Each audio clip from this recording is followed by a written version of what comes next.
Welcome to episode 59 of Instant Expertise Marketing. We're glad to have you here. And with CES 2023 wrapping up last week, Sherry and I wanted to let you in on a little secret as to why this show is so important and what you need to know about what happened, even if your business has nothing to do with consumer electronics.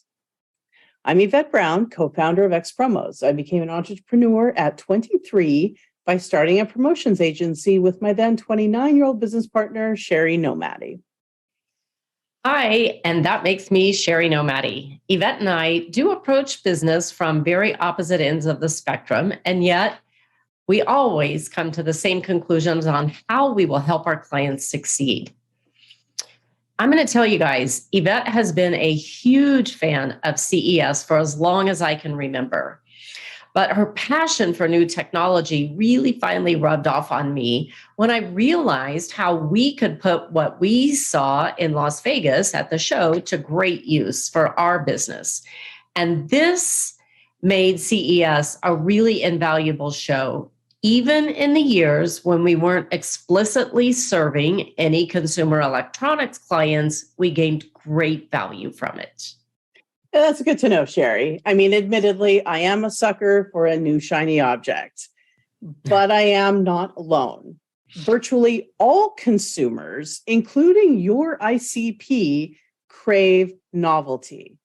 The neuroscience proves that as a species, we are drawn to innovation, and CES is filled with innovation and hope for a better future. That's so true. And we've talked about innovation before in some of our other podcasts. So it's not unusual to see that, coming through on this one too.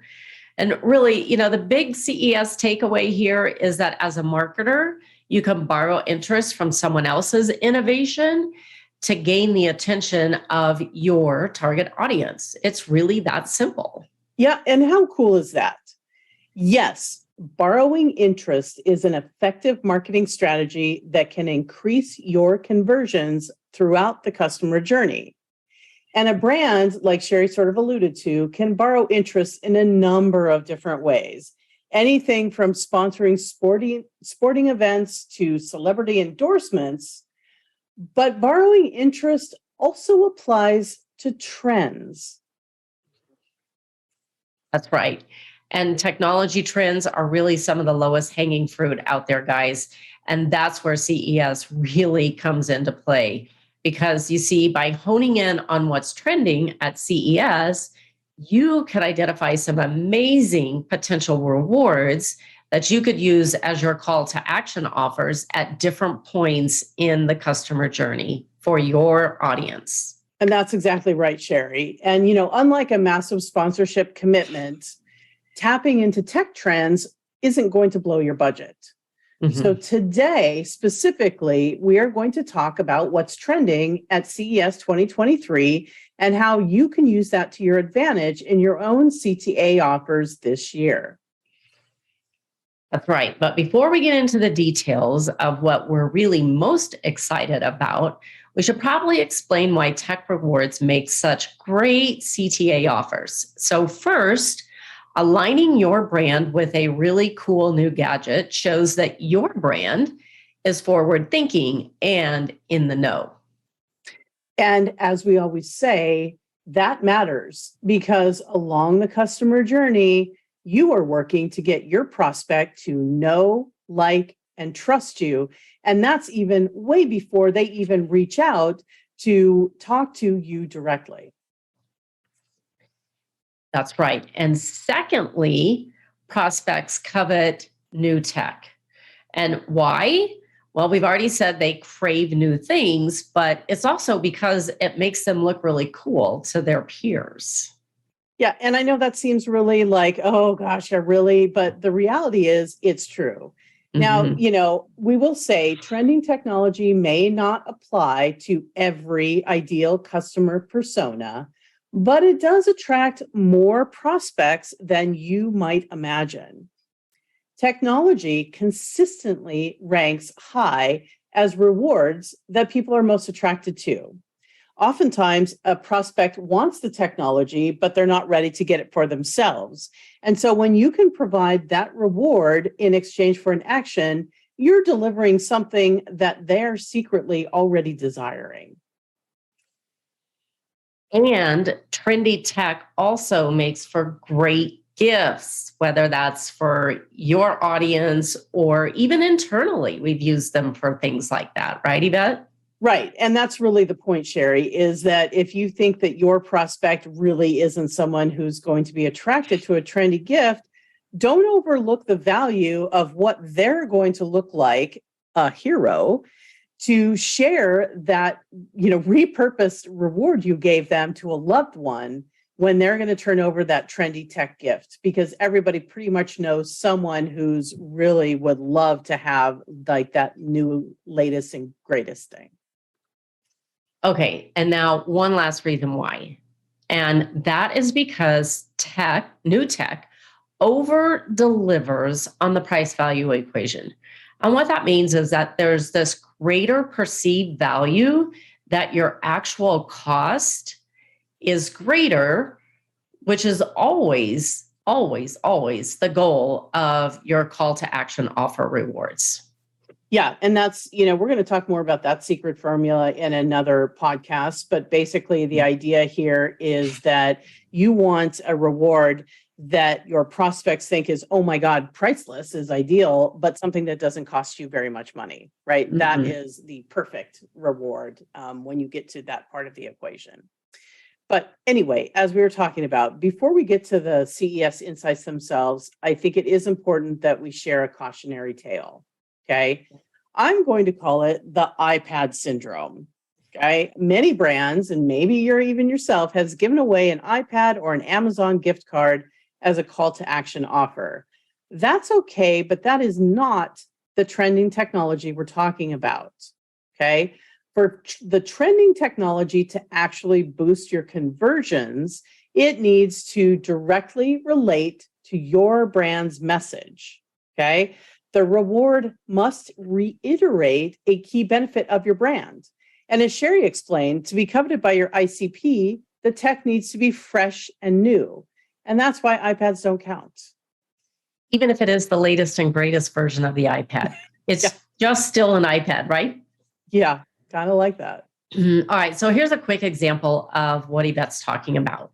We created this campaign that rewarded Fitbits to some very high value prospects to drive sales strategy calls with them. And the Fitbit really nailed the key benefit of the product. And that is giving real-time access to insightful data. Now think about that. So your product can provide real-time insightful or access to this very insightful data. And so does a Fitbit, right? So it was perfect. Right. And because we launched this just as wearable fitness tech was becoming really popular, it over-delivered big time. In fact, we hit 150% of the client's goal as their prospects lined up to take these strategic meetings and claim their rewards. And that's a great example, Sherry, because when an audience covets the reward you're offering, they are also more likely to remember your brand because of the neuroscience that shows the connection between memory and emotion. Mm-hmm. And in another example of this phenomenon, one of our clients actually ended up ranking as the most memorable sponsor in a postseason survey, even though they invested at the lowest possible level with this IP. And why was that? It was because we created a bucket list reward for the brand that was coveted by the membership. And the halo effect from that campaign lasted years.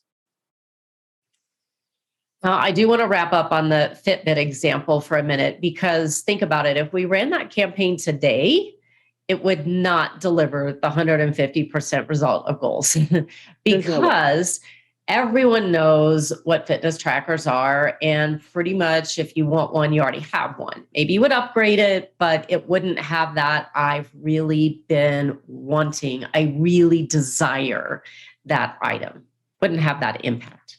Nope, not at all. And so that, like Sherry said, is what gets us excited about CES. It shows us in aggregate what categories are poised to grow, and it also gives us some ideas to put in our hip pocket for the next client project. And finally, here are our biggest insights and ideas from CES 2023. Think about how you could tie these into your brand this year. And first of all, I want to point out that personal med tech continues to be a huge deal. It was a really big focus last year, and it certainly does not look like it's going to be slowing down this year. That's right. And this year, we saw some smart sensors being added to everything from beds to baseball equipment. And with that message, that you cannot improve anything if you can't track it. And that alone is what makes using smart tech as a reward easy to connect to a branding message. So for instance, if you've got a business that's selling any sort of digital transformation or optimization like a SaaS, you can easily make the connection between what a smart device reward does and your product. Many of the smart health products at CES were also very portable. Kingsmith, they offer a briefcase size treadmill. Can you imagine that? Mm-hmm. And they're launching a strength training fitness box with a footprint that's under 3 square feet. And they're not the only ones that are getting smaller. Blood pressure monitors are also getting minified, as a company called Balancell is launching one that's the size of like a finger pulse oximeter, if you're familiar with those. And the popular Aura Ring is getting some new competition right now from Evie. That's the women's ring that's designed to help those entering the menopause phase sleep better. So if this is your group, guys, listen up. If this is your ICP, you could be delivering a very exciting reward to dangle when it comes to market later in 2023. Now you're thinking, how do I do that? Well, you could tie a nice, clever message along the lines of helping you rest easy. That could really bridge the connection of the reward with your brand benefits. Exactly. And finally, in the health category, JLab is launching a $99 pair of hearing aids. If you hadn't heard, basically the FDA about a year ago made over-the-counter sales of hearing aids legal. So currently, Sony has what's supposed to be a really amazing version that runs about $1,000 and it gets rave reviews. JLab has come out and said, you know what? We're going to drop one in that is 1/10 of the cost. So we're waiting to see what that quality looks like. But if it is halfway decent and hearing loss is relevant to your ICP, you could absolutely connect with these hearing aids once they hit the market with some kind of cool message like we've listened to you or something about good communication, like whatever it is. And really, you're secretly delivering a really cool gift for under $100. That, again, if we're talking about, ABM, high value prospects, things like that, this is not blowing up your budget. This is diverting some of those funds that you set aside for your demos, for those, high value calls that you could divert right into something that's meaningful and connects to your brand. Absolutely. That's just a great example. I've heard a lot of people in my family talking about that. I'm sure.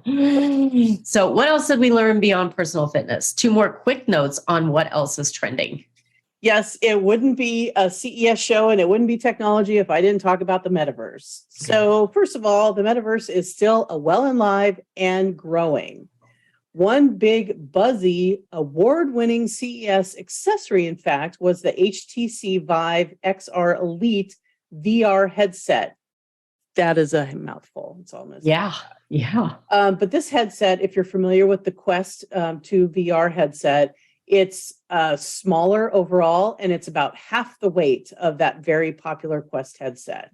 So, just the investment and the buzz around this shows that there is a continued focus and growth of VR accessories and Web3 investments by major brands. Okay, that indicates that the metaverse is growing. And in fact, if you go look at our blog associated with this podcast, you'll find a fantastic link to some content we dropped focused on major brands that are supporting the metaverse and links to their projects. And that's something you should definitely check out.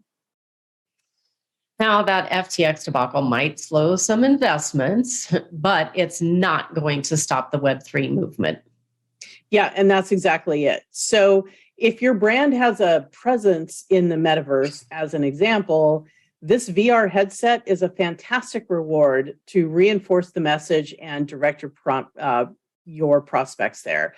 I will say I think it's going to be available in the new HTC one's going to be available in February or so, and the price point is a little over $1,000. So it's not probably something you can give away to everyone, but could you use it in a sweepstakes or some other type of game of chance? Absolutely.